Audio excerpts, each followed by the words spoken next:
Kamusta yung lakad niyo? Okay ba? Mabait ba yung daddy ni Sir Billy? Kailangan ko nang umalis dito. Kailangan ko nang lumayo kay Billy. Ano?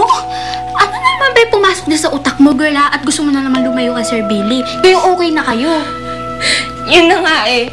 Kung kailan okay na kami. Kung kailan mahal na mahal ko na siya. Saka ako malalaman na anak pala siya ni Mang Rico. Yung taong abot langit yung galit sa akin. Ano? Tatay niya yung Rico sinasabi mo? Oo eh. Pero buti na lang hindi niya ako nakilala. Hindi ko nga alam kung anong gagawin ko eh. Kung magkalayo pa kami ni Billy. Ba't hindi mo siya kausapin? Paliwanag mo sa lahat-lahat yung dun sa Rico na yun. Sa'yo naman kasi kayo ni Sir Billy.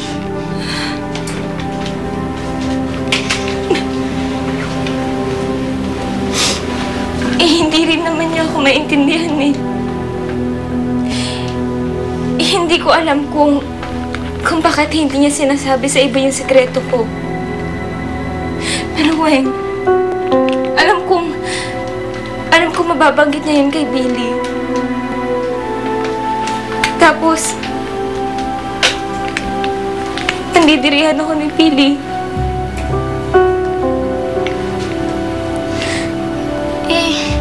Anong gagawin mo ngayon?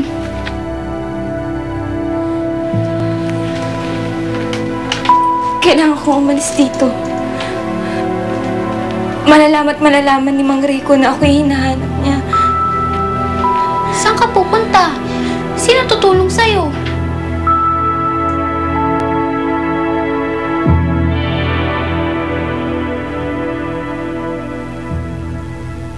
Nakatulog na ho si San Miguel eh. Balik na lang ho kayo bukas. Pwede ho bang sumunod na lang ako sa labas? Hintayin ko na lang ho muna magising si Teresa. Kayo po ang bahala. Salamat ho. Sige po.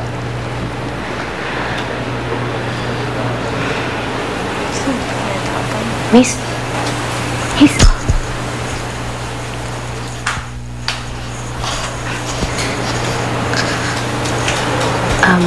Gusto mo bang kupitan ng pera?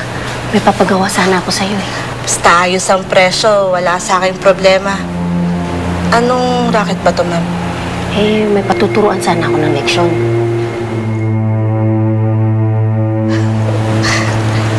Approve?